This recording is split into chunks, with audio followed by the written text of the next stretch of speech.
O SOS Comunidade ele foi criado no final de 2008, justamente para que a comunidade brasileira residente no Japão pudesse ser mobilizada diante da situação enfrentada pela maioria dos brasileiros aqui.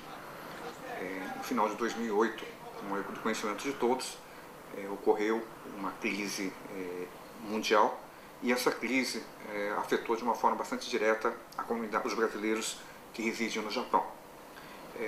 Então a finalidade foi mobilizar os brasileiros que residem no Japão, alertar de alguma forma o governo japonês e o governo brasileiro para a situação que os brasileiros estavam enfrentando. Eu acho que isso foi um momento muito histórico, e se a gente for analisar a longo prazo, foi a primeira vez que os brasileiros, de uma forma geral, puderam se mobilizar por uma causa única. Quando nós fizemos uma passeata em Tóquio, ela foi a primeira passeata criada por brasileiros de diversas áreas, sem ter um grupo específico liderando ou orientando. Então, nós fizemos uma passeata em Tóquio, na região onde concentram os principais órgãos do governo japonês, e isso foi justamente no início do mês de janeiro de 2009, inverno aqui no Japão. Sou brasileiro, sou brasileiro, sou! Sou brasileiro, sou brasileiro, sou!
Foi uma chance para mim também deixar bem claro para a sociedade japonesa que o celular que ele usa, entendeu? Que o carro que ele dirige, que o bentô que ele come, que a casa que ele mora, entendeu? Tudo isso é construído pela mão de obra estrangeira, entendeu? A gente não vai negar que não tem japonês trabalhando nisso, lógico que tem, entendeu? Mas a gente também faz parte dessa construção, da construção dessa sociedade.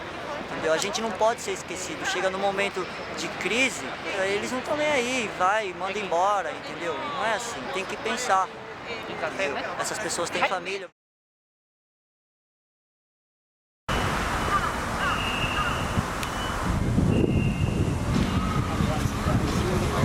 A partir do meio-dia, né? A partir do meio-dia será dado início à caminhada. Essa caminhada, o horário da caminhada meio-dia, ela foi determinada pela polícia de Nagoya. Mas se a gente não fizer, quem vai fazer pela gente? Então acho que está no momento agora, oportuno, né? Pior que esse, acho que não deve vir, tomara que não venha, de mostrar quem que a gente é agora. Inclusive, eu estava falando com o Johnny agora, vai passando fantástico agora, então todo o Brasil vai ficar sabendo. Então é muito importante a gente mostrar as caras mesmo, né? Então quem não quiser mostrar a cara não precisa também, né? Mas pelo menos essa manifestação é fundamental. Especialmente com os japoneses que estão aqui presentes também, todos eles querem o nosso bem. Isso é muito importante. Então o momento é esse, acho que não tem outro momento.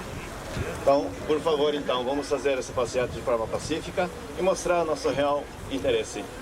Você vai ficar no Japão, fica, quem quiser ir para o Brasil, volta, mas muito claro, né? Eu fiz a minha parte. Aproveitar esse momento em que está todo mundo se conscientizando com relação a quais são as necessidades que a gente precisa ter para poder realmente levar uma vida de médio e longo prazo aqui no Japão, né? Que é realmente já não tem mais jeito. A gente tem que aprender a língua japonesa, né? E 2, a gente tem que fazer uma marcação cerrada em cima da mídia, da grande imprensa japonesa. Então a gente tem que ficar que nem gaviões ali, checando passo a passo o que é que a mídia japonesa está falando, está escrevendo sobre nós.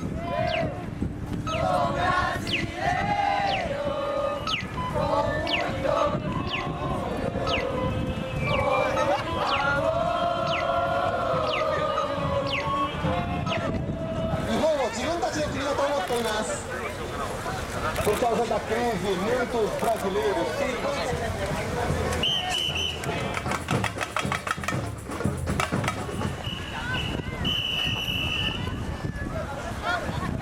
Progresso com trabalho no Japão.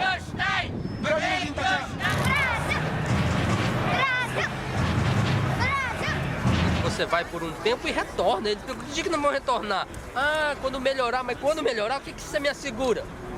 Tá entendendo? Eles estão jogando nas circunstâncias a empreiteira juntamente com a empresa para tirar do trabalhador. Na verdade, está ocorrendo isso. Ela está vendendo umas rifas que é para ajudar o pessoal que não tem mais condições físicas nem psicológicas de ficar aqui no Japão.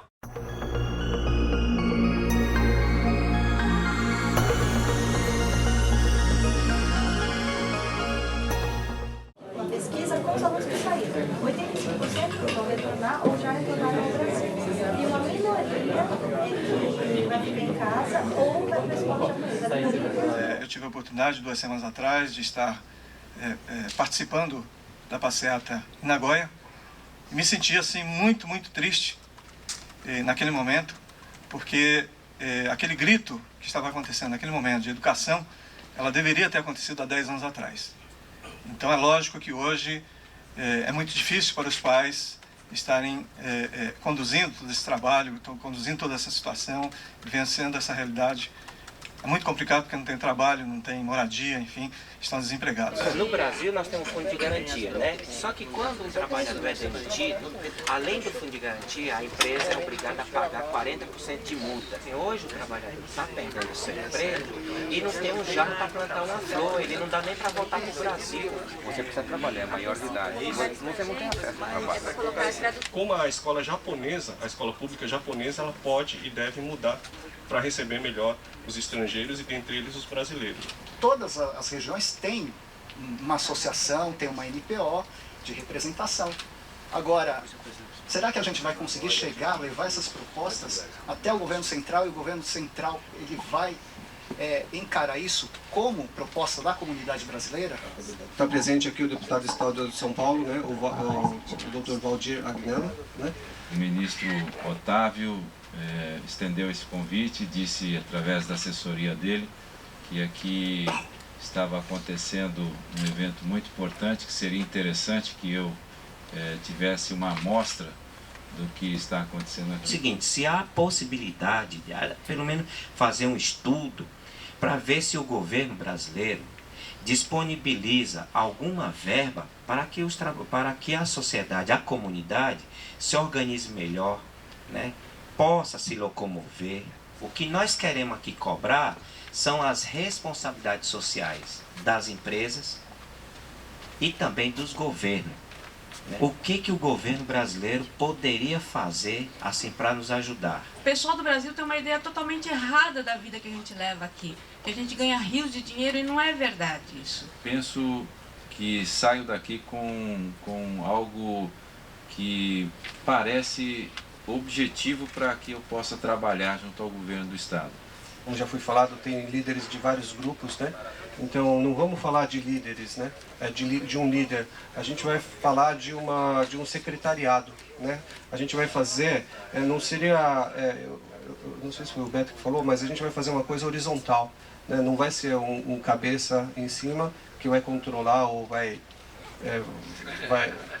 coordenar coisas, seria um network entre todos esses grupos aqui. O que dá para ser feito hoje, vamos fazer. A questão é que hoje, você mesmo sabe, tem gente passando fome. O nome é Network Nacional dos Brasileiros no Japão. Essa é a comissão provisória. Meu nome é Shinji Mogi, eu sou brasileiro, estou aqui no Japão há mais ou menos 19 anos. Eu sou empresário da área de construção aqui no Japão. A minha empresa atua na área de comércio exterior também e eu presto consultoria para empresas japonesas e brasileiras na área de comércio exterior. Eu estou nesse movimento que começou através do SOS Comunidade, que é um movimento que começou com o propósito de ajudar os brasileiros que estão passando necessidade aqui no Japão, principalmente perdendo seus empregos ou a sua moradia. A gente fez o primeiro movimento que nós fizemos foi a passeata em Ginza, em Tóquio, que teve uma repercussão muito grande, e eu creio que o governo japonês se baseou nas reivindicações que nós fizemos. Hoje a SOS Comunidade ela cresceu e se tornou uma network nacional dos brasileiros no Japão, que engloba a maioria ou a grande maioria das organizações da colônia brasileira aqui no Japão, porque houve uma necessidade de se fazer um canal só para a gente fazer as reivindicações de uma forma mais forte perante as autoridades, né? Hoje, através da NNBJ, a gente tem várias atividades, né? Uma delas é ensinar a língua japonesa para os brasileiros que não têm domínio da língua, né? Então isso começou há mais ou menos 2, 3 meses atrás e a gente está trabalhando em cima de educar os brasileiros. Qual o motivo da gente trabalhar com a língua japonesa? Há 20 anos atrás aconteceu um movimento chamado Dekasegi, né, que seria a vinda dos brasileiros descendentes de japoneses para o Japão para servirem de mão de obra para as indústrias japonesas. O que aconteceu, ao meu ver, foi uma espécie de escravização dos brasileiros por parte das empreiteiras e das empresas japonesas. As empreiteiras, eu não vou dizer todas, mas houve muitas empreiteiras que agiram de má fé. Eles colocaram muitos brasileiros nas fábricas, em comunidades, né? Justamente para que a comunidade, estando num aglomerado, eles obrigatoriamente vão conversar na própria língua, ou seja, no português. Isso vai evitar com que as pessoas desse grupo estudem o japonês ou sintam pelo menos a necessidade de conhecerem a língua. Eu acho que o brasileiro não serve simplesmente para ser uma mão de obra barata para trabalhar dentro de fábrica.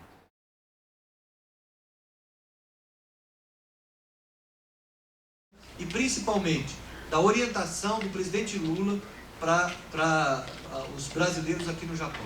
Ele tem orientado claramente que nós dessemos e continuemos dando atenção para os nossos brasileiros aqui no Japão. Obviamente com limitações, as mesmas limitações que os brasileiros encontram no Brasil também. Mas é preciso dizer e trazer aqui para o Japão a solidariedade nessa crise e as políticas sociais que o governo brasileiro tem colocado à disposição. Nós estamos em negociação com o governo japonês no sentido de implementarmos um acordo de previdência social que permita aos trabalhadores que tenham tempo de contribuição previdenciária num e noutro país somar esses tempos para se aposentar.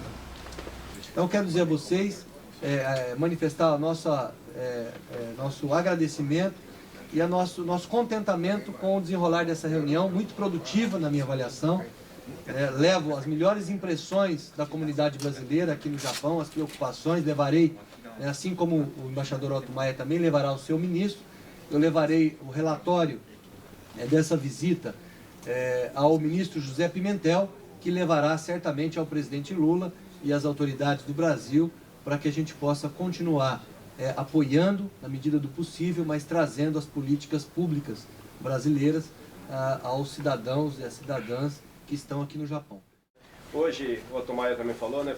Que essa network é o que mais representatividade no Japão. Pela primeira vez está acontecendo no Japão um fenômeno desse, e nos parabenizou e convidou para ir na segunda reunião mundial de brasileiros no mundo, que vai acontecer no Rio. E aí a responsável, digamos assim, a redatora no Japão, tá, a Lilian Terumi Hatano. ela é de Osaka, também faz parte da network, também muita informação elas têm nos passado. E o embaixador Otton falou para a gente criar um grupo legal e agora participar lá no Rio, lá no Itamaraty do Rio, agosto desse ano. Acho que, não sei se é meados ou final de agosto. E ano passado, tive a sorte, digamos assim, de participar e eu vi que o nível é muito alto, né? Alto, que eu digo assim, os brasileiros que estão lutando nos Estados Unidos, na Europa, são muito duros. Né? Então a gente teve oportunidade, teve microfone lá, mas nenhum brasileiro, a gente estava em 20 brasileiros no Japão, nenhum teve a coragem de chegar lá e falar. Agora é que o Freitas não estava lá, o Mogi não estava lá, o Isao não estava lá, né? Então o pessoal que foi lá, ainda a gente não estava em crise. Agora, eu acho que se der o microfone pra gente, acho que qualquer um de vocês vai poder falar muito, né? E vai ver que o nível é outro mundo, a forma de discutirem. Eles pegam pesado, né? Então esse embaixador Otto, ele que segurou tudo, né? Mais de 1000 pessoas e todo mundo descendo pau em cima dele para não cair de nós.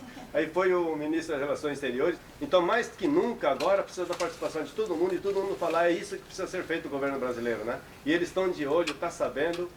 E acho que é um momento praticamente único, né? E mês retrasado, eu e o Carlos Shinoda também fomos até Brasília, entregamos uma carta lá para o presidente, 2, 3 segundos de encontro, mas foi encontro de qualquer forma, né? Então o governo brasileiro tem acompanhado a gente de alguma forma, e o japonês também, né? Então se a gente não tiver essas propostas assim muito claras, muito forte, não vai acontecer nada, né? Muita coisa que tem acontecido. Embaixada, eu gostaria de agradecer a presença de vocês e o convite, né, para eu participar da segunda reunião da Network aqui na Embaixada, onde ela nasceu, onde ela criou sua identidade.